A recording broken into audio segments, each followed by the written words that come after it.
Chapter 5 of the Oddball Tetrad of Grunvale New Pork is now available on Stormy's Gallery. Visit stormysgallery.com today to jump into the story.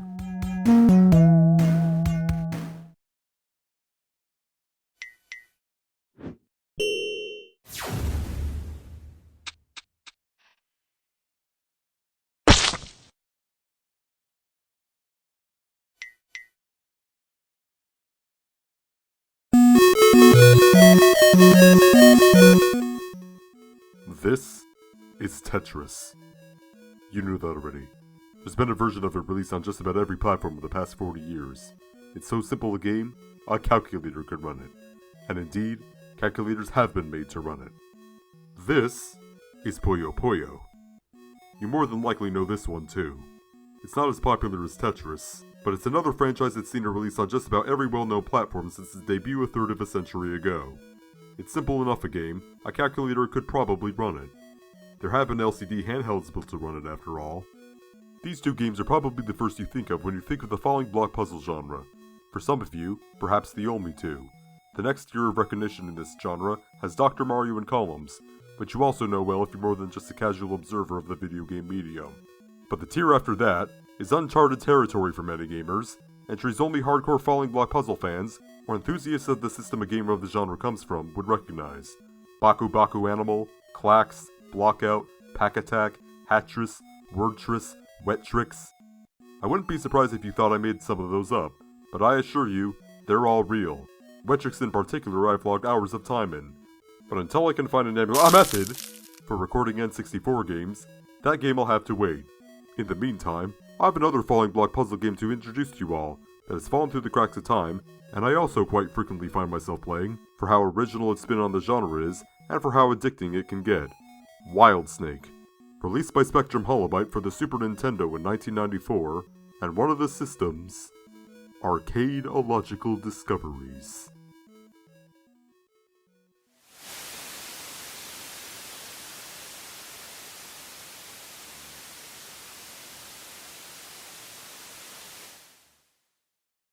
First of all, let me address the little detail you might have noticed about the box art of this game. And of course I say that loosely because it's a big detail and you definitely noticed it. This game used Tetris creator Alexei Pajitnov introducing it as a selling point. I looked into the game's manual. This essentially means he just endorsed it. He wasn't actually involved in its development. My guess is that Spectrum Holobyte thought that being the company to bring Tetris outside the Soviet Union, yes really, but you thought it was Nintendo? You thought wrong. And that they got to use him as a de facto face for the company. No, the game was actually developed by Bulletproof Software, a company that largely made ports of Tetris and Tetris-likes. Can that be a term? Like roguelikes and Souls-likes? Tetris-likes?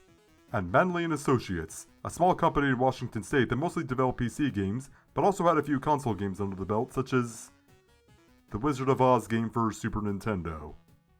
Hey, nobody bats 1,000.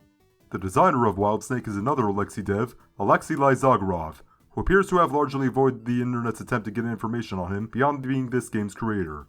The most other information I could find on him was that he was also a dev on a DOS game called Vetka, the Russian word for branch, which Moby Games describes as a Pipe Dreams variant, and was also remade for Windows as NetWalk. As someone familiar with Pipe Dreams' NES version and 3D reboot on the PlayStation, what I've seen of both Vetka and Netlink fits the Pipe Dreams variant description quite well. But Pipe Dreams is an episode for perhaps another day. Let's get back to WildSnake. WildSnake has its origins in another DOS game, Zmilov, Snakecatcher translated in English, released in Russia in 1992. Much to my surprise, I actually managed to find a place to play Zmilov while researching for this video. And oh Gord, tell me this was made on hardly any budget without telling me it was made on hardly any budget. Those of you who are fans of 1980s point-and-click adventure games, particularly those made by Sierra and LucasArts, may have noticed this game uses IBM's Enhanced Graphics Adapter, or EGA, to provide its color palette. The EGA was capable of displaying 16 colors at once, and worked fine for the Sierra and LucasArts games of the 1980s, as well as other games released in and around that time.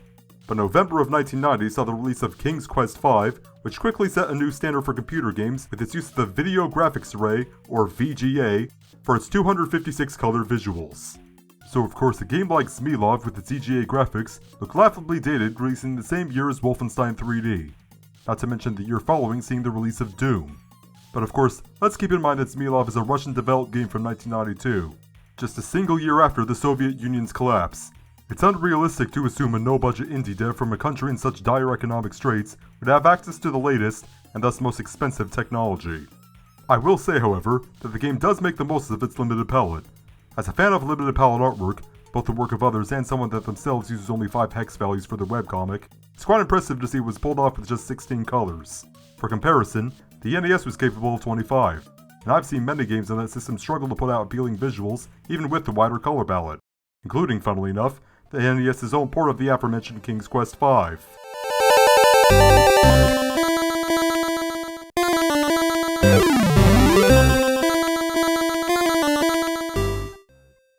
It's hilarious someone thought porting this game to the NES was a good idea, but I digress. The point I'm trying to make is, Smilov is quite an impressive looking game, especially considering the limited palette and almost non-existent budget the devs had to work with. The snakes are all vibrant and look distinct from one another, and even though I know I'm looking at EJA graphics, I often have a hard time believing it's only 16 colors I'm looking at. And the game plays well too. You can tell even with what's essentially a prototype of the game it became, that Lyzogorov had a great idea here, that needed little if any tampering if anyone were to pick it up for a worldwide release. And picked up it was. American publisher Spectrum Holobite and Japanese publisher Yojigen took notice of the game, and had it ported to the SNES and Game Boy for release in their respective regions in 1994. The resulting ports were released in Japan as Super Snakey, and in America as WildSnake. This review will specifically cover the Super Nintendo version of WildSnake, as it's the version most people have probably played, but we'll also cover the interesting porting history of the game. Because originating as a Russian DOS game, for some reason wasn't enough for this forgotten gem of the Super Nintendo library. It needed to have an entire snake hole of information to dig up. And yes, I say snake hole, because snakes live in holes and eat rabbits. Hassenpfeffer. Crap.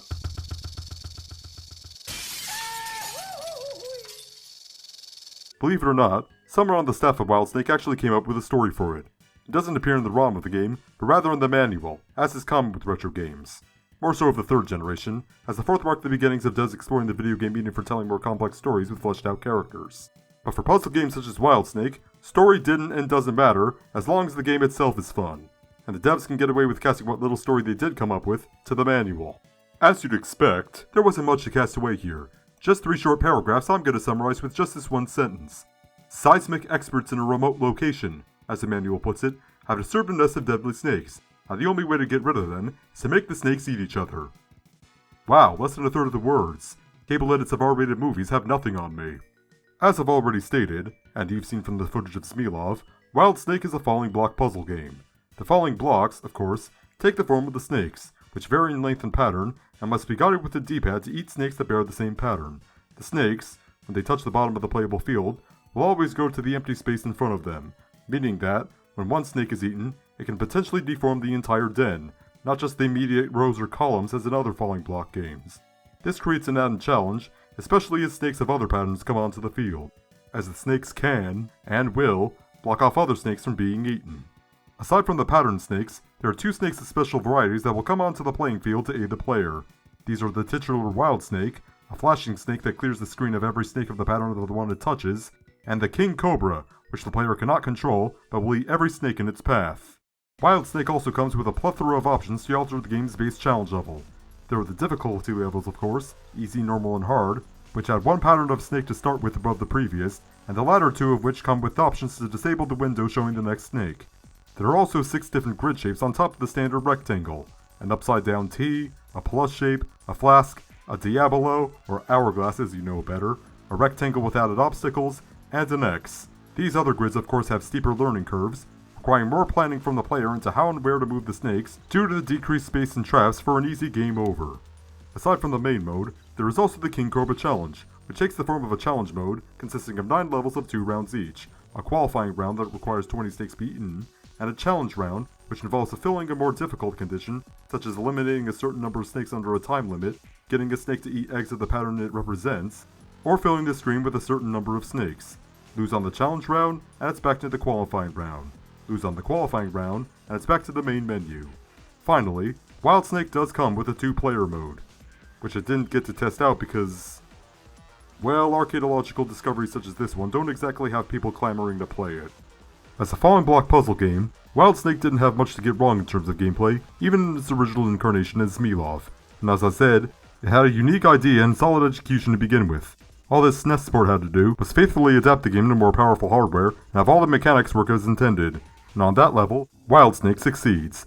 It's a decently challenging game with a fair difficulty curve, and I never feel like it's the game's fault that I lose, beyond the RNG and speed ramping that is to be expected from a game of the genre.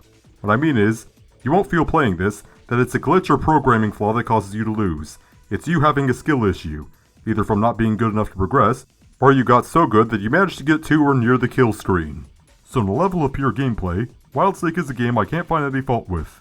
Just as it did on DOS, it has a unique idea executed without any major missteps, and a high enough replay value to keep you coming back to see how far you can get, how high you can score.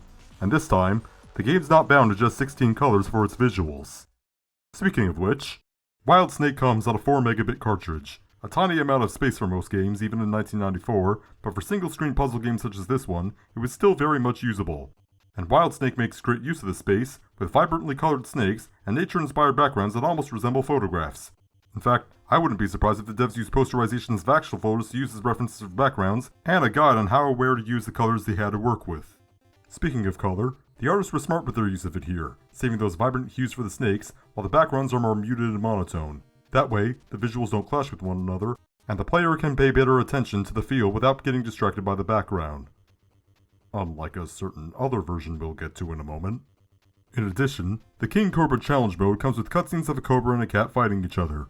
They last for only a few seconds at most, but on the longer cutscenes, you can see that the devs didn't just treat them like a half-assed afterthought. Like, they didn't just slap sprites together and call it a day. There is actual work put into the animations, thought put into the camera angles and how the subjects move. Of course, there's not a ton on display here, and what is here is pretty limited. Again, this is a 4 megabit cartridge. Most of the individual assets I use for these videos use more space than this game, but the animation that is on display here is a nice use of the leftover cartridge space, filler though it may be. There's nothing in this game that'll challenge people's perceptions of what they think the Super Nintendo is capable of, but WildSnake is still a nice looking entry into the falling block puzzle genre. But then we have the game's soundtrack. I wish I could tell you we have a High Seas Havoc situation here, where we have some of the best tracks that come from the system buried away by history. But unfortunately, I can't extend the same praise here that I did to the gameplay and graphics. The soundtrack here consists of vaguely Arabian-style tunes that largely sound either bland generic or haphazardly composed. I don't know if it's just the sound driver being used for the game being inadequate or an actual skill issue from the composer, but the track that plays over the forest background is the only one of these I vibe with.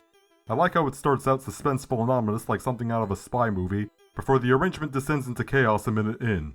It really captures the feel of the game itself.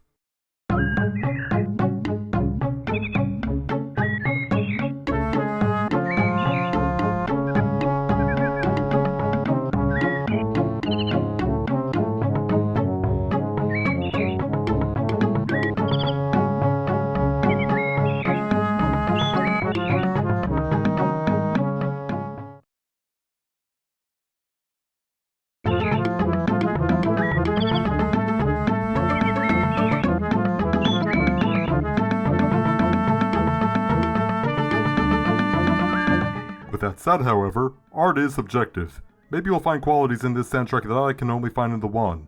Let's have a listen to the themes of the desert, water, and grass backgrounds, and you be the judge of whether they're venom to the ears or an antidote.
these tracks are auditory hell to me, like I can only play this game if it's on mute, but I don't think they're well composed and I never go out of my way to listen to them outside the game. I may consider this game as a whole to be a hidden gem of the Super Nintendo library, but the soundtrack is not one of its defining qualities. At least not to me, it isn't. But even if I don't like the soundtrack to the game, WildSnake is still a game I find myself returning to time and again for its innovative gameplay, and just to see how far I can get, how high I can score. I do play the main one-player modes more than I do the King Cobra Challenge, but some others may prefer the latter. In fact, from most of the videos of this game on YouTube, the King Cobra Challenge seems to be the preferred way to play. Whichever way you play it though, as a Tetris-like with the goal of setting a high score, or a slightly deeper experience with objectives complete, WildSnake is good old-fashioned arcade-style fun. And from a game like this, what more could you ask for? How about the game's various incarnations on other systems of the time? Of course, as I said earlier, WildSnake also saw release on the Game Boy, and surprising for a game this obscure, it's directly compatible with the Super Game Boy, coming with its own buttons and color palette. The game itself plays largely the same as on Super Nintendo, with the expected cuts to color and sound. There's far more emphasis on the patterns of the snakes in this version, since color-wise, they're only red and yellow, or light green and dark green if you're playing on an original Game Boy. In fact, I imagine trying to play this game on an original Game Boy would be difficult, since it'd be hard to make out the patterns on that tiny blurry screen. So the optimal way to play this version would be on a Super Game Boy, or some other method that will give you the borders and colors.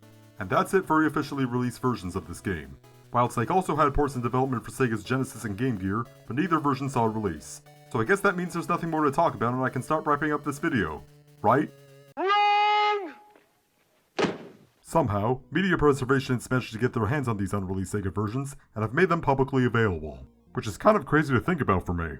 I mean, we're not talking about an unreleased Mario Sonic game here, we're talking about WildSnake, a game that not that many people know about, and you yourself likely haven't even heard of until watching this video. Someone actually invested time and resources into saving unreleased ports of this forgotten puzzle game, and thanks to that someone, those versions have been saved from the lost media abyss. Of course, doing research for this review, I decided to play both versions. Starting with the Genesis version, since it's closer in power and content to its luckier Super Nintendo counterpart. And if you're expecting this to be basically the same but with less colors and synthesized sound, well, gameplay-wise you'd be right, but in terms of visuals and audio, what we have here is completely different. Whereas the Super Nintendo version had nice graphics but a lackluster soundtrack, the Genesis version here has it the other way around. The backgrounds of the Genesis version have a more cartoonish look to them, complete with bright, vibrant colors that are as bright and vibrant as the snakes in this version. If you remember what I said a few minutes ago about the Super Nintendo version's graphics, you'd know this is a problem. Because the backgrounds are as vibrant as the snakes in this version, the visuals now clash with one another, and the game becomes unappealing to look at. I love a good use of vibrant color, but the key word here is good, and when you put vibrant colors on everything, the presentation becomes ugly, with elements that shouldn't be competing for my attention, competing for my attention. This version is essentially a prototype, so I don't know if the artist would have recolored the backgrounds as something more muted, or if the backgrounds here were meant as placeholders for lower color versions of the backgrounds from the Super Nintendo version. But still, what's on display here does not look good at all. I dare even say, these backgrounds make the game look closer to something I expect from the Master System than the Genesis. Smilov at least had the excuse of being made by an indie dev in a country with a decimated economy as an excuse for using EGA graphics. The graphics on Genesis WildSnake, the backgrounds in particular, needed a rehaul would it have been released. And yes, I know the Genesis could only display a quarter of the colors the Super Nintendo could, minus effects like shadow and highlight mode. To that I say, here's Columns, a game that came out 4 years before WildSnake, and on a 1 megabit cartridge. And for those that think a third-party title would be a fairer comparison, here's the 10-gen version of Clax, which released around the same time as Columns. WildSnake on Genesis had no business looking the way it did, the same year as the Japanese launch of the PlayStation and Saturn. The soundtrack, on the other hand, I'm both surprised and glad to find that I found myself enjoying it more than that of the Super Nintendo version. And this is a game that uses the GEM sound driver, which, as I stated in the previous episode, is notorious for delivering some of the Genesis and 32X's most infamous soundtracks. I wouldn't say it's one of the best soundtracks to come from the system, but for something composed in something that was used to make this,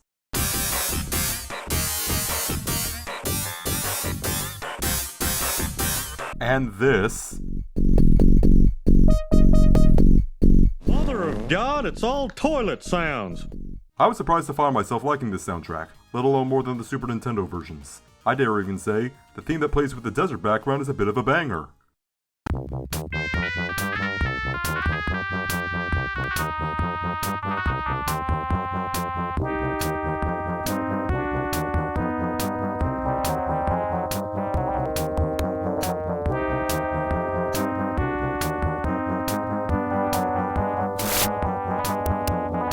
And that begs the question, why couldn't the Super Nintendo version try its own renditions of these tracks? I'd have loved to hear what the soundtrack would sound like with the Super Nintendo's instrument samples, and it's a shame that it's not only been locked away to a version never released, but was composed in the Genesis's most notorious sound driver, which means few people even know about it, and even fewer will give it a fair chance just knowing it's a GEMS game. As for which console version is superior, well, as I said, you'll get good graphics and lackluster sound with the Super Nintendo version, and better sound but ugly graphics with the Genesis version. On a gameplay level though, they're still the same fun Tetris-like, so at least for me, they even out to being about the same in terms of quality. Your own mileage may vary, depending on whether, or not, you put higher value on good graphics or good sound. Finally, there's that Game Gear version of this game, which has the least to be said about it other than it's WildSnake on Game Gear. As you'd probably guess, it plays closest to its Game Boy counterpart, with the big difference of course being that it's in actual color. As such, there's less of an emphasis on patterns here, largely because there's less of a need. Just stripes and dots for the variants of the starting red, yellow, green, and blue snakes. As with the console versions, it's hard to recommend one handheld version over the other, aside from the Game Boy version seeing release and the Game Gear version not. Some will go to the Game Boy version for the enhancements the Super Game Boy has to offer, and others will go to the Game Gear version for its full color graphics. Me? I'm just glad this hidden gem of the Super Nintendo library has versions that are playable on the go, even if one version is only playable by morally correct means. So in short, WildSnake is 4 for 4 for my recommendation, and if all I've shown and said about this game looks like something you'd like to own as part of your retro game collection, I'm glad to say that both the Super Nintendo and Game Boy versions can be found on the cheap. The Super Nintendo version can be found loose for around 10 to 15 USD, and I've seen complete and box listings go for as low as the 30s. Surprisingly enough, it's the Game Boy version that skews more expensive. It's this version you'll find more commonly going loose for prices closer to that 15 USD mark than the 10, and you'll find the CIB prices more comparable to that of a modern AAA title. Of course, since the Genesis and Game Gear versions were never officially released, your only way to play those is traveling the world in 7 seas. Also, if the import market interests you, remember that the Japanese release of WildSnake is called Super Snaky, and the European release is called Haha Just Kidding, you guys are stuck with importing this one.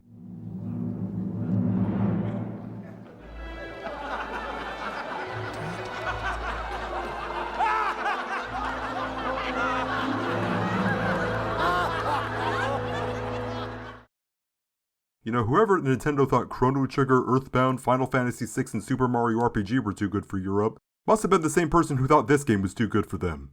I really hope they got fired for those blunders. You won't see Summoning Salt make a 2-hour-long documentary on the high-score progression of WildSnake, and you certainly won't see news stories about the first person to beat it, or roll over its level counter. But what WildSnake does have, is a fun and unique take on the falling block puzzle genre, that'll have you hungry for more, after each run. And now it is time for the Phoenix to fly off. Oh, would you look at that, the animators actually got their contract. Which means TAG Productions are now back on for reviews. If they were ever off to begin with. Now, what was it that I promised to review again? I'm leaving. Hurry up! I'm dancing. Hey, Roland. Oh, I wish I had boys. I have a bad feeling about this. If you would like to support this channel on a monetary level, then drop a donation at ko-fi.com/adlerpog.